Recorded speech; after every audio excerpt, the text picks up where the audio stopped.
नमस्कार, जय हिंद। मेरा नाम है संजय और आप देख रहे हैं Agri Mantra, changing the way of thinking.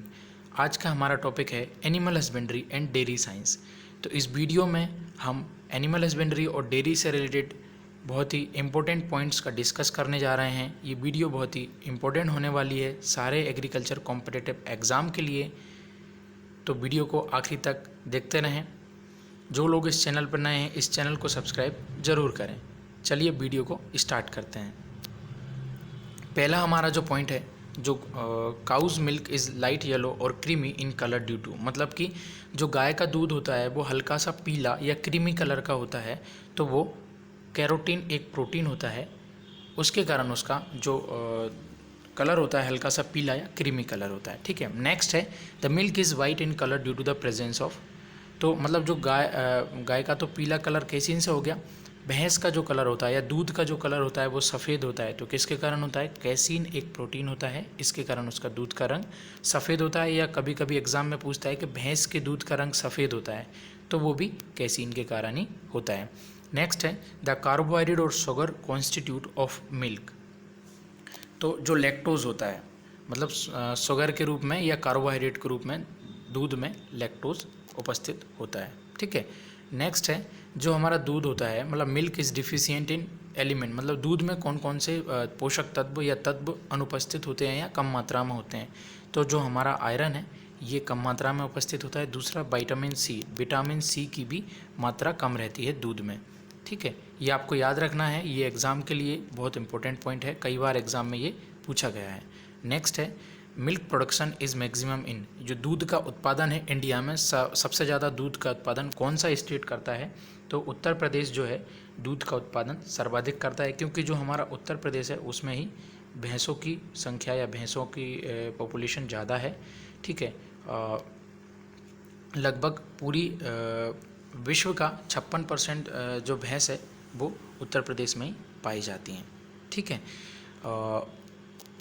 फिर दूध उत्पादन में दूसरा जो राज्य है उत्तर प्रदेश है पहले स्थान पे, दूसरे स्थान पे है राजस्थान और तीसरे स्थान पर है आंध्र प्रदेश। ठीक है, उत्तर प्रदेश है कुल दूध उत्पादन, भारत में जितना भी दूध उत्पादन हो रहा है उसका 18% उत्तर प्रदेश शेयर करता है, बाकी 11% राजस्थान शेयर करता है और 10% जो होता है वो आपका आंध्र प्रदेश शेयर करता है दूध उत्पादन को। ये लेटेस्ट डाटा है, आप इसको याद रखना है आपको। फिर नेक्स्ट जो हमारा पॉइंट है वो है कि जो वसा के कण होते हैं दूध में, यानी कि फैट ग्लोब्यूल्स होते हैं, fat globules in the milk are present in the form of, मतलब कि जो फैट ग्लोब्यूल्स होते हैं, वसा के कण होते हैं दूध में, वो किस रूप में पाए जाते हैं? तो एमल्सन के रूप में पाए जाते हैं। ठीक है, ये आपको याद रखना है। नेक्स्ट है जो प्रोटीन होता है वो दूध में किस रूप में उपस्थित होता है? Protein present in the milk in the form of, तो ये कोलोइडल के रूप में प्रेजेंट होता है। ठीक है, आपको इसको याद रखने के लिए आपको ट्रिक बनाना है। एफ से हो गया आपका फैट, ई से हो गया आपका इमल्सन, तो एफ ही हो गया, और पी से हो गया आपका प्रोटीन और सी से हो गया आपका कोलोइडल, तो पी सी। ठीक है, मतलब फैट जो होता है इमल्सन के रूप में होता है और प्रोटीन जो होता है मिल्क में वो कोलोइडल के रूप में होता है। नेक्स्ट हम बात करेंगे जो लैक्टोज और मिनरल प्रेजेंट होते हैं दूध में वो किस फॉर्म में होते हैं? तो वो आपके सॉल्यूशन के फॉर्म में होते हैं। इसको आपको याद रखना है, LMS, लैक्टोज और मिनरल जो होते हैं वो मिल्क में सॉल्यूशन के रूप में प्रेजेंट होते हैं। ठीक है, फिर है milk is the poor source of, जैसा कि हमने अभी पिछले स्लाइड में पढ़ा, जो दूध होता है उसमें आयरन और विटामिन सी कम मात्रा में होता है या फिर होता ही नहीं है।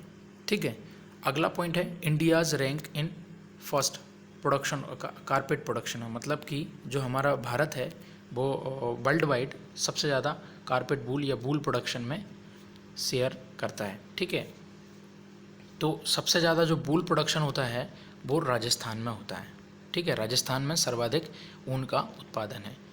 फिर है best crop for silage making, तो जो साइलेज होती है उसके लिए सबसे अच्छी क्रॉप पूछी है तो हमारा जो मक्का होता है, मेज जो होता है वो सबसे अच्छा माना जाता है साइलेज के लिए। ठीक है, साइलेज में क्या करते हैं? साइलेज में हम जो हमारी जो फसल होती है जो हरी अवस्था में होती है उसके हम छोटे छोटे टुकड़े करके उसको एक गड्ढा बनाते हैं जिसको हम साइलो बोलते हैं। ठीक है, उसमें हर दिन डालते जाते हैं और इसका जो साइज़ होता है साइलो का वो होता है 3 मीटर गहरा होता है, 4 मीटर चौड़ा होता है और 9 मीटर लंबा होता है। ठीक है, तो साइलेज के लिए जो सबसे अच्छी क्रॉप मानी गई है वो मेज मानी गई है। एक और होता है हरे चारे का संरक्षण में जिसको हम बोलते हैं हे।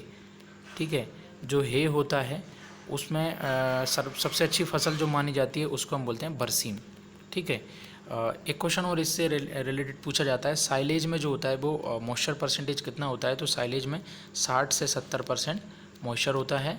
ठीक है, और 30 से 40% उसमें शुष्क पदार्थ यानी ड्राई मैटर होता है। ठीक है, ये आपको याद रखना है, एग्जाम में पूछ सकता है। और हे में पूछे तो हे में जो मॉइस्चर होता है वो 18% या उससे कम होता है, और ड्राई मैटर जो होता है वो होता है 60 से 70%, उल्टा होता है इसका। फिर यहाँ पे है टेम्परेचर ऑफ आर्टिफिशियल वेजाइना, जो हमारी कृत्रिम योनि होती है उसका तापमान कितना होता है, तो 42 डिग्री सेंटीग्रेड उसका तापमान होता है। ये एग्ज़ाम में पूछा गया है। फिर first clone of adult animal या शीप, सबसे पहला जो क्लोन बना था वर्ल्ड में वो शीप का बना था जिसको डॉली बोलते हैं। ये आपका 5 जुलाई 1996 में ये डॉली को बनाया था।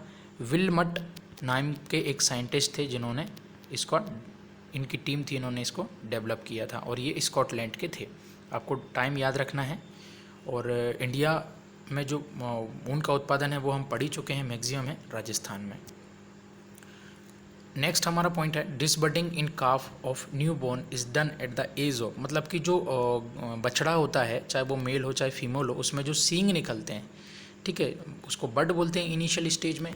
तो उसको हम डिसबर्डिंग करते हैं, मतलब उनको सींगों को निष्कलिकायन करते हैं। तो सबसे अच्छी एज कौन सी मानी जाती है, तो 4 से 10 दिन की जो एज होती है, या फिर कहीं कहीं लिखा रहता है 1 वीक, जो 1 वीक की एज होती है वो सबसे अच्छी मानी जाती है डिसबर्डिंग के लिए। ठीक है, नेक्स्ट है the world first in vitro fertilised buffalo calf, तो ये प्रथम है।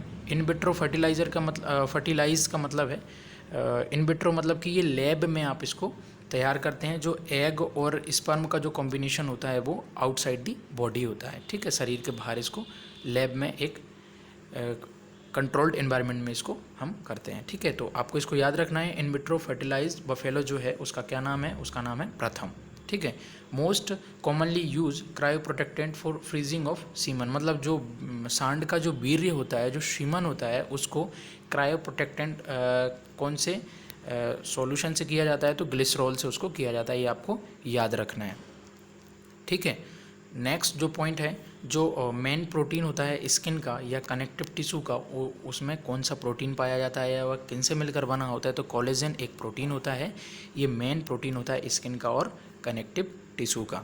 ठीक है, नेक्स्ट हमारा पॉइंट है जो कैनाबलिज्म है वो समस्या मुर्गियों में देखी जाती है, और ये जो होती है सोडियम क्लोराइड की डिफिशियंसी से होती है। ठीक है, अगर मुर्गियों में सोडियम क्लोराइड की कमी होती है तो उनमें कैनाबलिज्म की समस्या मिलती है। ठीक है, नेक्स्ट भी पोल्ट्री से ही रिलेटेड है। क्रैक्ड फीट इन पोल्ट्री, मतलब क्रैक्ड फीट ऐसा ही लिखा हुआ पूछेगा। क्रैक्ड फीट वो समस्या पोल्ट्री से रिलेटेड है, और ये किसकी कमी से होती है, तो ये भी विटामिन एच जिसको हम बायोटीन बोलते हैं उसकी डिफिशियंसी से ये समस्या होती है। मैं आशा करता हूँ आपको ये वीडियो पसंद आई हुई होगी, और वीडियो को पूरा देखने के लिए धन्यवाद। जय हिंद, जय भारत।